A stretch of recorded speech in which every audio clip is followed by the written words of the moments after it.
Andito pa rin nila yung dati parking para Dahil tinulungan niyo siya. Kahit ako sa yung bahay.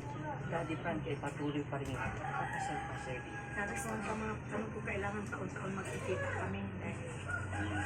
Kasi natigil kasi yung pandemic, tapos kumarating sa ano, hindi naintindi pa. Ngayon at least okay na ang lahat, no, Atinida? Ito na yung pagbabago ng buhay ni Hindi mo na Atinida. parati yung gamot mo. Dahil hindi ako parati nandito. Tatay mo, matanda na sumuling, nagdudos-kurdos parati. Mas ngayon sober siya, oh. Mama, hindi na yan sober At yun least na naman. si Tatay Budisto, ano na siya, hindi na kaya ng dati ngayon talaga yung pagiging pagbabago. Yung pagbabago na naging masaya siya ng dahil kay Atinida sa lahat po ng nangyari kay Atinida. Napakahirap. Sinasabi ko sa kanya, huwag kang kasi dinaanan ko rin ito. Malakas lang ang loob ko.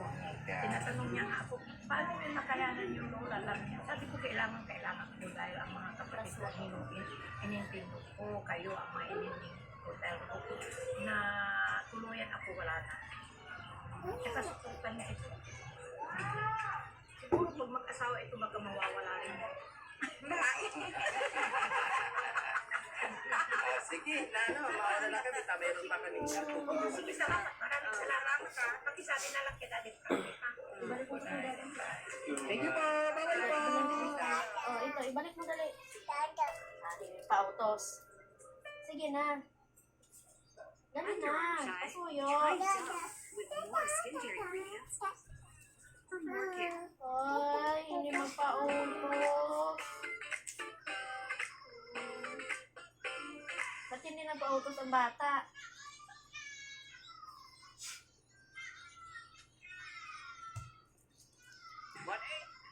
Lahat. 1-8. Sige, kwentahin mo rin. Nakwenta ko pa rin. Hindi ko sinabi. Sige, saan mo muna. Sige. Bakit mo siya na yung bintana? Mag-hike ka sa mga kasama mo. Ayun!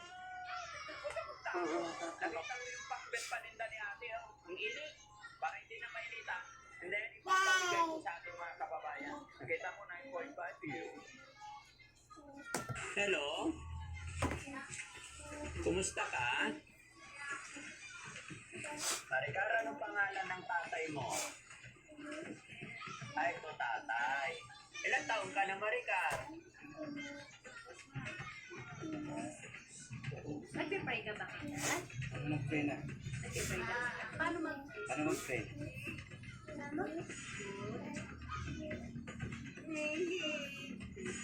Very good.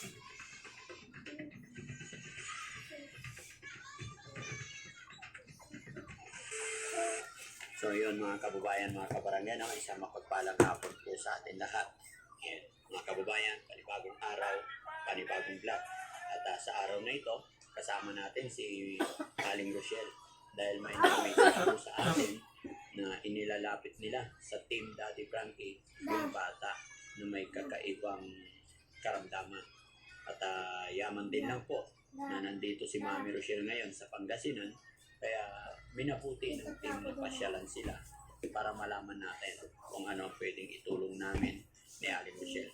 Honey, okay ka na? Kumusta ka? Okay lang. Kumustahin mo naman yung mga viewers.